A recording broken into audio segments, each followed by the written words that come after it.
Football কি কেবলই একটি খেলা, নাকি তার চেয়েও বেশি কিছু? কেউ কেউ আসেন শুধু খেলতে, আর কেউ কেউ আসেন ইতিহাস নতুন করে লিখতে। তিনি ক্রিস্টিয়ানো রোনালদো, মাদিরা দ্বীপের সেই দরিদ্র ছেলেটি যার বাবা ছিলেন মালি আর মা অন্যের বাড়িতে কাজ করতেন। যে ছেলেটি একসময় ক্ষুধার্ত পেটে বন্ধুদের সাথে বার্গার চেয়ে খেত, সেই একদিন শাসন করলো পুরো ফুটবল বিশ্বকে। কিন্তু আজ আজ সেই রাজসিংহাসন শূন্য। ফুটবল বিশ্বকে কাঁদিয়ে বিদায় নিলেন ইতিহাসের অন্যতম সেরা এই মহানায়ক। তার সেই সাক্ষাৎকার, যেখানে তার দুটো চোখ ছিল ঝলমল, দীর্ঘ 2 দশকের অহংকার, হাজারো ট্রফি আর রেকর্ডকে পেছনে ফেলে লুকিয়ে থাকা এক ভাঙা হৃদয়ের আর্তনাদ।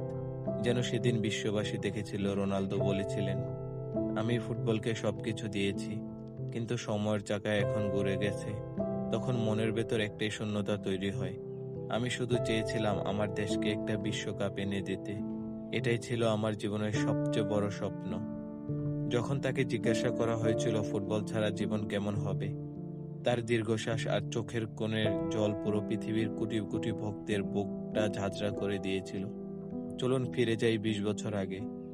2006 সাল, জার্মানির মাটিতে প্রথম বিশ্বকাপ খেলতে এসেছিল এক তরুণ জাদুকর।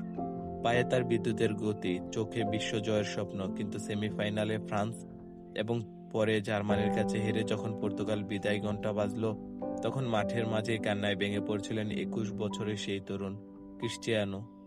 সেদিন কেন কেঁদেছিলেন তিনি? কারণ তিনি জানতেন দেশের জন্য লড়ার চেয়ে বড় আর কোনো গৌরব হতে পারে না। সেই প্রথম কান্না ছিল এক অপূর্ণ স্বপ্নের শুরু, যা পরবর্তী 2 দশক আর 6টি বিশ্বকাপ ধরে তাকে তাড়া করে বেরিয়েছিল। নিজের জীবনে সবকিছু অর্জন করতে পারলেও শুধু পারেননি এই একটা বিশ্বকাপ অর্জন করতে। এরপরের গল্পটা শুধুই রাজত্ব করার, রক্ত, ঘাম আর অবিরাম পরিশ্রমের গল্প।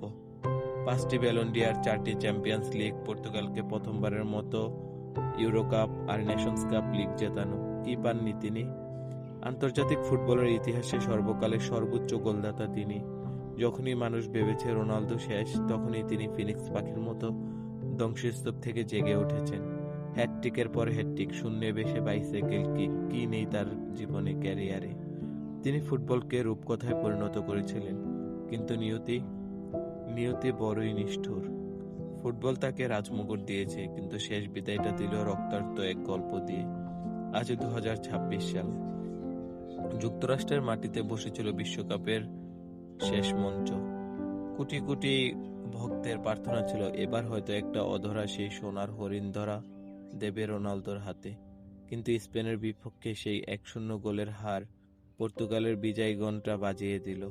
ম্যাচ শেষের বাঁশিটি যখন বাজল, তখন যেন থমকে গিয়েছিল পুরো ফুটবল বিশ্ব। কোনো সতীর্থ পাশে ছিল না, কোনো সান্ত্বনা সেদিন কাজ করেনি। 41 বছর বয়সে যেন মানুষটি যুবকের মতো লড়েছেন।